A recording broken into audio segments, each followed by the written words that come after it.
Could a coin worth just 25 cents actually change your life? Imagine holding a quarter in your hand, one you've overlooked 100 times, only to realize it could be worth thousands, or even more. What if that ordinary-looking coin turned out to be an extraordinary treasure?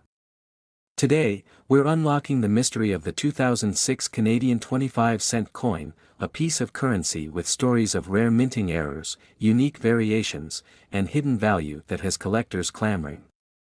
You won't want to miss this, because the secrets of this unassuming quarter might just blow your mind, and who knows, it could be hiding in your pocket right now. So, what makes this particular coin so special?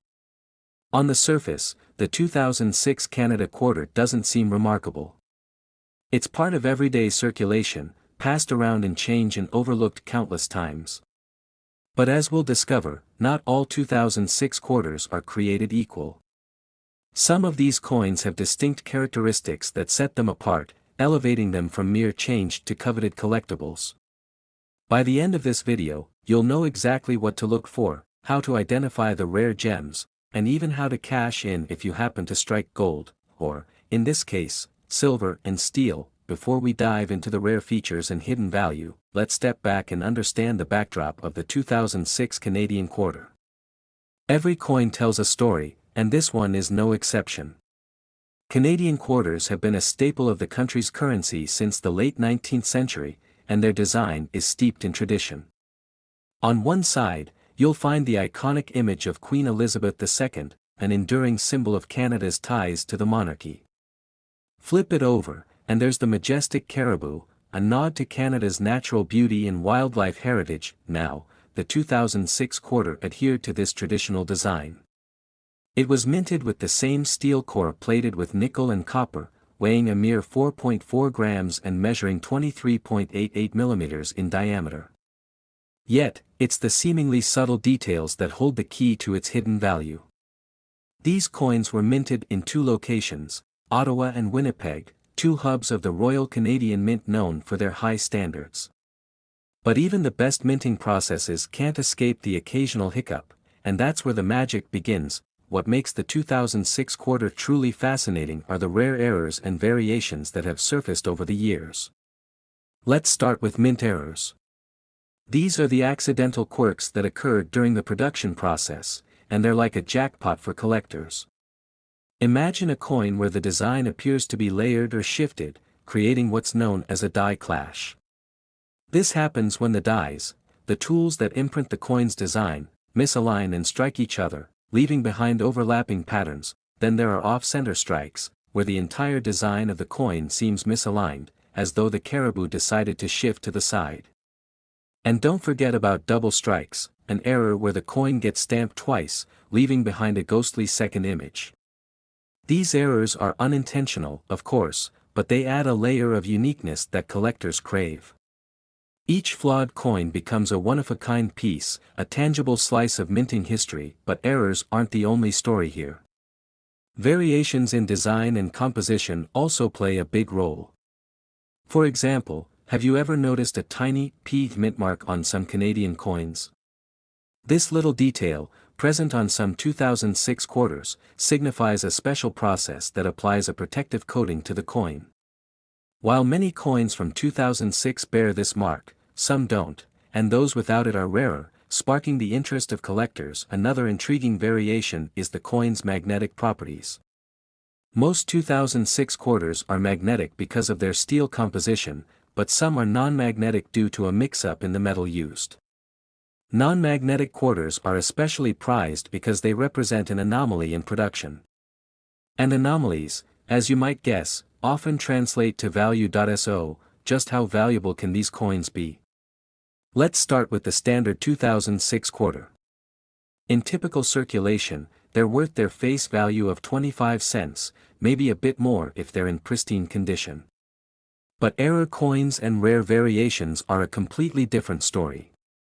Depending on the type of error, whether it's a die clash, off-center strike, or double strike, these coins can fetch anywhere from $10 to over $500 at auction. Some exceptionally rare pieces have even sold for thousands, especially when professionally graded. Speaking of grading, this is where the stakes get higher. Professional coin grading services like ICCS or PCGS evaluate coins based on their condition, from circulated and worn to pristine, mint state specimens. The better the grade, the higher the value. A mint state 2006 quarter with a rare error could easily cross the $1,000 mark or more, especially if demand among collectors is high. If you're wondering how to find one of these treasures, don't worry, we've got you covered. Start by examining your loose change. A magnifying glass or coin loupe can help you spot the subtle details, like mint marks, misalignments, or faint impressions from double strikes. For the magnetic test, a simple fridge magnet will do the trick. Non-magnetic quarters will stand out immediately. And don't limit your search to pocket change. Check coin rolls from banks, thrift store finds, or even inherited collections. You never know where a rare coin might be hiding. Now, imagine you found one. What's next? Selling your coin can be just as exciting as discovering it. Online platforms like eBay or specialized auction sites are great places to start. Take clear, high-resolution photos of the coin, highlighting any errors or unique features. Provide a detailed description, including its year, mint mark, and any known anomalies. If you're unsure of its value, consider getting it graded professionally to maximize its appeal to serious collectors, but maybe you're not looking to sell. Perhaps you're captivated by the idea of building a collection, starting with the 2006 quarter. It's an excellent entry point for beginners, offering a blend of history, design, and the thrill of the hunt.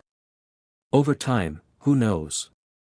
Your collection could grow into a valuable portfolio, a testament to your dedication and keen eye for detail. As we wrap up, let's reflect on what we've uncovered.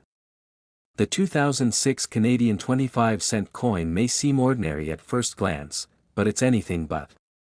Its rare errors, unique variations, and hidden value make it a true gem in the world of coin collecting. Whether you're a seasoned numismatist or a curious beginner, this coin is a reminder that treasures can often be found in the most unexpected places. So, what do you think? Could one of these rare quarters be hiding in your pocket right now? Take a closer look. You might just be holding a piece of history worth far more than its weight in silver. And if you do find one, be sure to let us know in the comments below. Don't forget to like this video, share it with your friends, and subscribe for more incredible stories about coins, currency, and hidden treasures. This is just the beginning.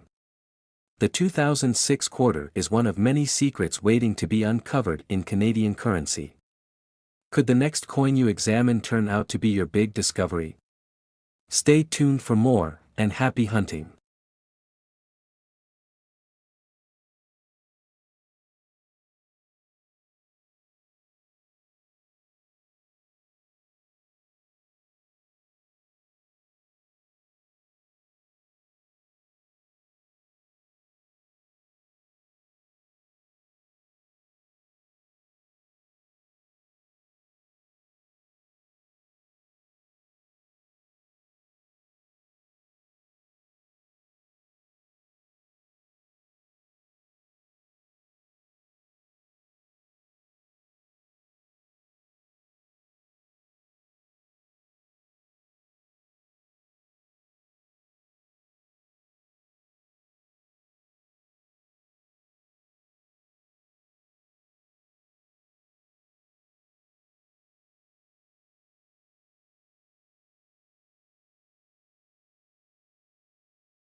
The 1968 UK 10p coin is much more than a simple piece of currency. For many, it's a symbol of a pivotal time in British history, the transition to decimalisation. As the first ever 10p coin minted in the UK, the 1968 version holds a special place in the hearts of numismatists and casual collectors alike.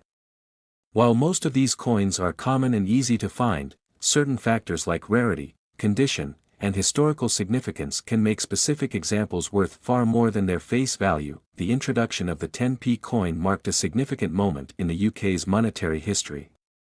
Decimalisation, the process of simplifying Britain's currency system, was in full swing by the late 1960s.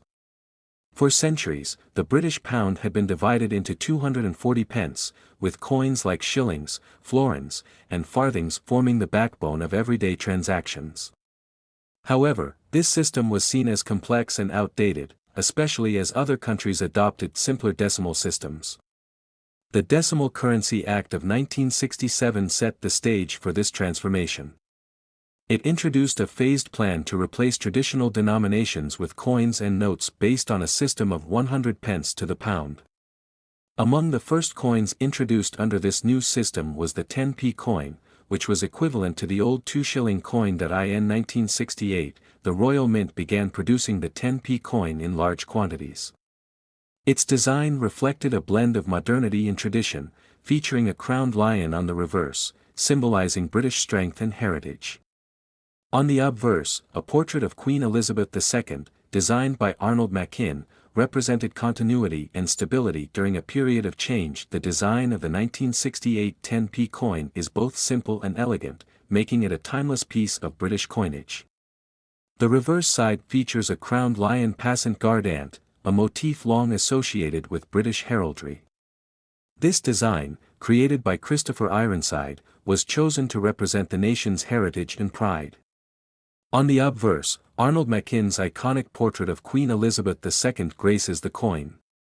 This version of the Queen's effigy, introduced in 1964, became a staple of British coins for several years. Machin's design was notable for its realism and attention to detail, capturing the Queen in a dignified yet approachable manner. The 1968 10p coin was struck in cupronickel, a durable alloy of copper and nickel. This material was chosen for its resistance to wear and corrosion, ensuring the coins could withstand heavy use in circulation. The coin's diameter was 28.5 mm, and it weighed 11.31 grams, matching the specifications of the old 2-shilling coin it replaced. The 1968 10p coin holds a unique place in British numismatic history. As the first coin of its kind, it represents the beginning of the decimal era, a monumental shift that impacted everyday life in the UK. For collectors, owning a 1968 10p is like holding a piece of history, a tangible reminder of a time when the country was modernizing its currency system. Beyond its historical significance, the 1968 10p coin is valued for its craftsmanship. Both the obverse and reverse designs showcase the artistry and skill of the Royal Mint, making it a standout piece in any collection. Most 1968 10p coins are relatively common, as millions were produced for circulation. However, there are certain versions of this coin that can be quite valuable. For instance, proof coins struck specifically for collectors often command higher prices. These coins are made using polished dies and blanks, resulting in a sharper design and mirror-like finish. Uncirculated coins, which have never been used in transactions, are also highly sought after. Their pristine condition makes them more appealing to collectors compared to circulated examples, which typically show signs of wear and tear. In some cases, coins with minting errors can fetch even higher prices. Errors such as doubling, where elements of the design appear to be duplicated, misaligned dies, or incorrect planchets, make these coins unique and highly collectible. The value of a 1968 10p coin depends on its condition, rarity, and provenance. Coins in mint state condition, graded by professional services like NGC or PCGS, can be worth significantly more than their face value. While most circulated 1968 10p coins are worth only their face value or slightly more, exceptional examples have been known to sell for hundreds of pounds. If you think you have a valuable 1968 10p coin, the first step is to carefully examine its details. Use a magnifying glass or coin loupe to inspect the coin's design, looking for sharpness and clarity. Check the date. 1968 should be clearly visible, and look for any unusual features that could indicate a minting error. Weight and dimensions are also important. Authentic 1968 10p coins should match the standard specifications set by the Royal Mint. If you suspect your coin is a proof version, its finish will be noticeably shinier and more reflective than a standard circulated coin. To ensure authenticity and assess the coin's value, consider having it professionally graded by a reputable service. These experts use advanced techniques to verify a coin's legitimacy and assign a grade based on its condition. Over the years, stories of rare 1968 10p coins have captured the attention of collectors and the general public. In some cases, these coins have been found in old collections or even in circulation, sparking excitement and speculation about their worth. One notable example involved a collector who discovered a pristine, uncirculated 1968 10p coin in a family heirloom collection. After having it professionally graded, the coin was sold at auction for several £100s, far exceeding its original value. These stories highlight the potential value hidden in everyday objects, reminding us that even the most ordinary-looking coins can hold extraordinary worth. If you're interested in collecting 1968 10p coins, start by educating yourself about their history and characteristics. Study coin catalogs, join collector forums, and attend coin shows to gain a deeper understanding of the market. When acquiring coins, focus on quality over quantity. Uncirculated and proof coins are more likely to appreciate in value over time. Be cautious when buying online, and always work with reputable dealers to avoid counterfeits. To preserve your coins, store them in a cool, dry place, away from direct sunlight and humidity. Use protective cases or albums to prevent scratches and other damage. Regularly check your collection to ensure your coins remain in optimal condition. The 1968 UK 10p coin is a remarkable piece of British history, representing the dawn of the decimal era. Its elegant design, historical significance, and collector appeal make it a fascinating subject for numismatists and casual enthusiasts alike. While most 1968 10p coins are common, certain versions, such as proof coins, uncirculated examples, and those with minting errors, can be worth far more than their face value. By learning how to identify, authenticate, and preserve these coins, collectors can uncover hidden treasures and build a collection that celebrates the artistry and history of British coinage.